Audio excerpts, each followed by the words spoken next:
당신의 돈은 은행에 보관되고 있는 것이 아닙니다. 약탈당하고 있습니다.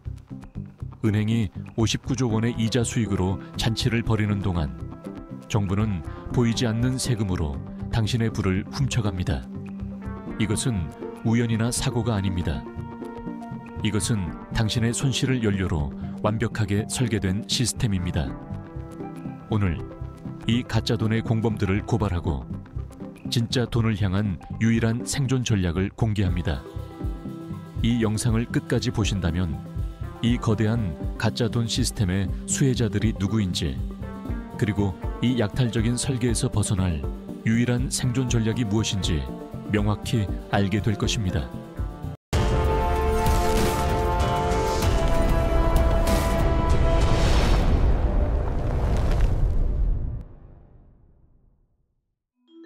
이 인플레이션 시스템은 고장난 것이 아닙니다. 오히려 아주 잘 설계된 것입니다. 그리고 이 시스템에는 두 곳에 거대한 수혜자가 있습니다. 첫 번째 수혜자는 정부입니다. 투자의 현인 워런 버핏은 2011년 버크셔 해서웨이 주주 서한에서 인플레이션을 보이지 않는 세금이라고 불렀습니다. 이 보이지 않는 세금은 우리가 내는 소득세보다 훨씬 더 무서울 수 있다고 경고했습니다. 이 말은 한국의 상황에 정확히 들어맞습니다. 2023년에 발행된 한 기사는 고물가가 어떻게 정부 재정을 돕는지 적나라하게 폭로합니다. 2022년 한국의 진짜 경제 성장률은 2.6%로 나빠졌지만 세금은 무려 15.1%나 증가한 395조 9천억 원에 달했습니다. 이유가 무엇일까요? 바로 인플레이션, 즉 보이지 않는 세금 덕분입니다. 물가가 오르면 같은 물건을 사도 더 많은 돈을 냅니다. 7,000원짜리 짜장면의 부가세는 6,000원짜리 짜장면의 부가세보다 많습니다. 이렇게 2022년 부가세 수입은 81조 6천억 원으로 전년 대비 14.6% 증가했습니다. 물가가 오르면 기업의 장부상 매출이 오르고 근로자의 장부상 임금이 오릅니다. 이는 고스란히 법인세와 소득세 수입 확대로 이어졌습니다. 2022년 법인세는 103조 6천억 원으로 47.1% 폭증, 소비세는 128조 7천억 원으로 12.8% 증가했습니다. 이것이 왜 약탈이냐면 당신의 실제 소득은 그대로인데도 불구하고 물가 상승으로 숫자상 임금이 오르면 세금을 내는 기준이 바뀌어서 더 높은 세율을 내게 되기 때문입니다. 연봉이 5% 올랐지만 물가가 10% 올라 실제로는 가난해졌는데 세금은 15% 더 내는 최악의 상황이 발생하는 것입니다. 이것이 보이지 않는 세금의 실체입니다. 닥터 둠으로 불리는 경제학자 피터 시프는 이 점을 더 노골적으로 지적합니다. 그는 인플레이션은 우리 평생의 가장 큰 세금이며 월급이 물가보다 느리게 오르면 당신은 가난해지는 것이지만 정치인들에게는 좋은 일이라고 말했습니다. 뿐만 아니라 인플레이션은 정부의 빚 문제도 해결해 줍니다. 정부가 500조의 빚을 졌다고 할 때 물가 상승으로 화폐 가치가 절반이 되면 빚의 실제 부담도 절반으로 줄어듭니다. 나라 경제 규모, 명목 GDP가 부풀려지면서 경제 규모 대비 국가 빚은 오히려 적어 보이는 착시 효과까지 생깁니다. 심지어 이러한 인플레이션 방치는 정부와 중앙은행의 의도적인 정책적 선택일 수 있다는 분석도 나옵니다. 팬데믹과 같은 비상 상황에서 막대한 돈을 이미 썼을 때 중앙은행이 경기 침체를 각오하면서까지 이를 막기보다는 빚을 줄이기 위해 일부러 물가 상승을 내버려 둘 수 있다는 것입니다. 이는 지금 우리가 겪는 가치 하락이 사실상 정부의 재정 정책을 뒷받침하기 위해 우리가 지불하고 있는 비용일 수 있음을 보여줍니다. 두 번째 수혜자는 은행입니다. 은행은 이 시스템의 핵심 파트너입니다. 2024년 한 해 동안 국내 은행들이 벌어들인 이자 수익은 무려 59조 3천억 원에 달했습니다. 은행은 당신에게 연 2.75%의 가짜 돈 이자를 주면서 그 돈을 담보로 기업이나 가게에 훨씬 더 높은 금리로 돈을 빌려줍니다. 그 차이를 순이자 마진이라고 부릅니다. 2024년 국내 은행의 순이자 마진은 1.57%를 기록했습니다. 이 1.57%라는 숫자가 바로 은행의 안전 수익입니다. 은행은 당신의 소중한 1억 원을 연 2.75% 이자로 받아 곧바로 정부나 우량기업에 3% 후반의 금리로 빌려주거나 혹은 신용대출이 필요한 사람에게 더 높은 금리로 빌려줍니다. 은행은 아무런 위험 없이 당신의 돈으로 앉아서 최소 1.57% 이상의 확정 수익을 버는 것입니다. 당신이 실제 손해를 보는 동안의 말입니다. 결국 당신이 은행 예금에서 입는 연 7.67%의 실제 손해는 정부의 보이지 않는 세금과 은행의 59조 원짜리 이자 수익을 만들어주는 연료가 되고 있는 것입니다. 다행히 이 속임수를 깨닫는 사람들이 늘어나고 있습니다. 최근 기사들은 실질 이자가 사실상 마이너스가 되자 은행에서 자금이 이탈하는 머니무브 현상이 나타나고 있다고 보도합니다. 파트 1에서 언급했듯 단 한 달 만에 21조 원이 넘는 돈이 은행을 떠났습니다. 예금자들이 더 이상 가짜 돈에 머무르지 않고 주식이나 다른 자산으로 떠나고 있다는 뜻입니다. 이것은 생존을 위한 본능적인 움직임입니다. 이제 우리는 가짜 돈과 진짜 돈을 분명히 구별해야 합니다.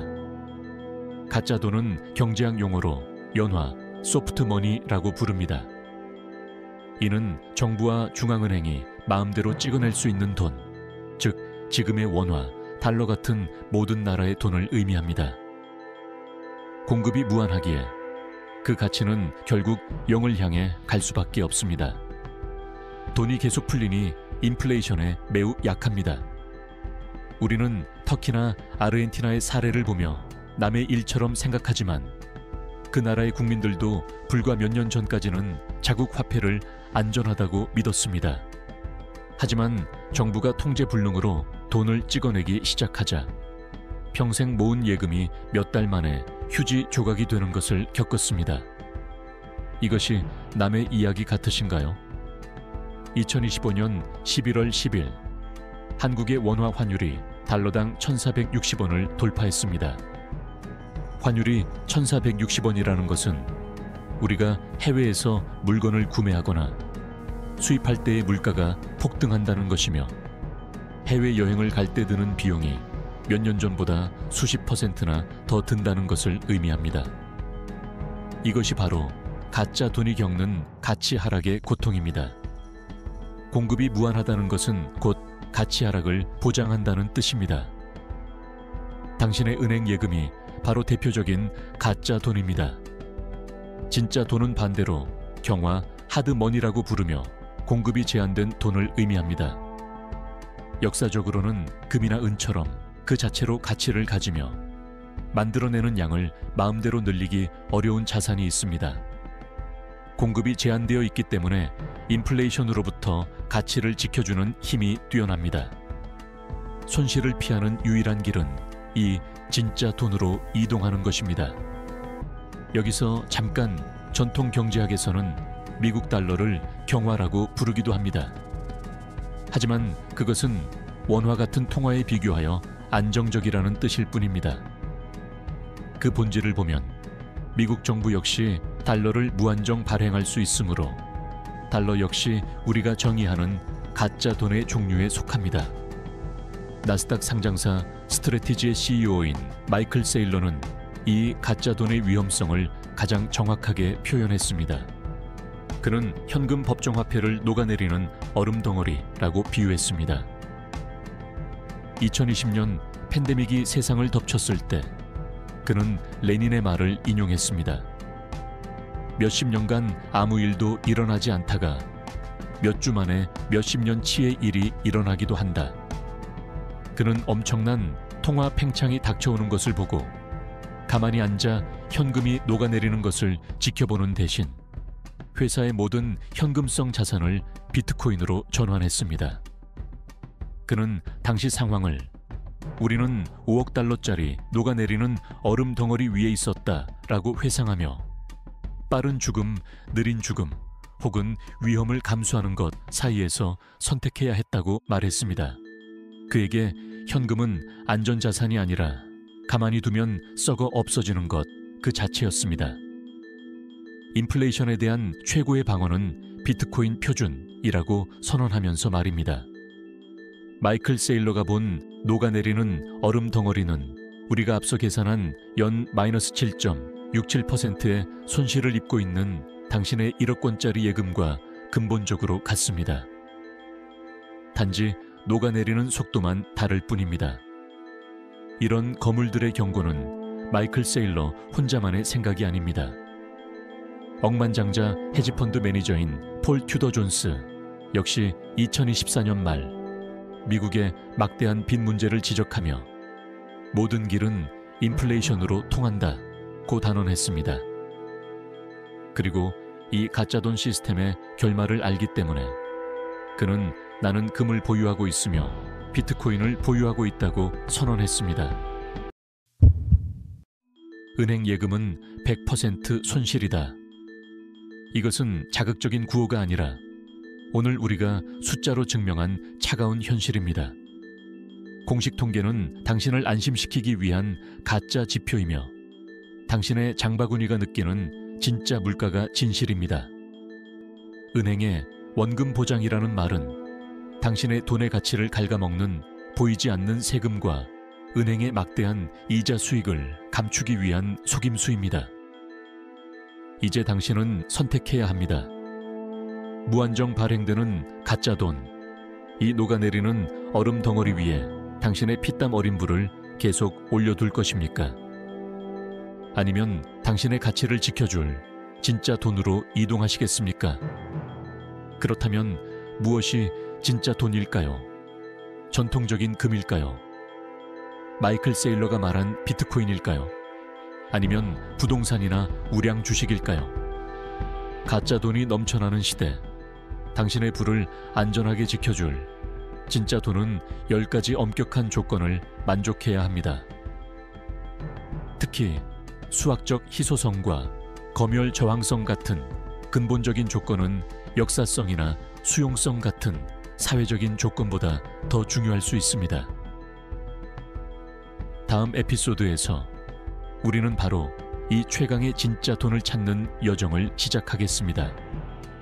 당신은 계속 가짜 돈에 머물 것입니까? 아니면 진짜 돈으로 이동할 것입니까?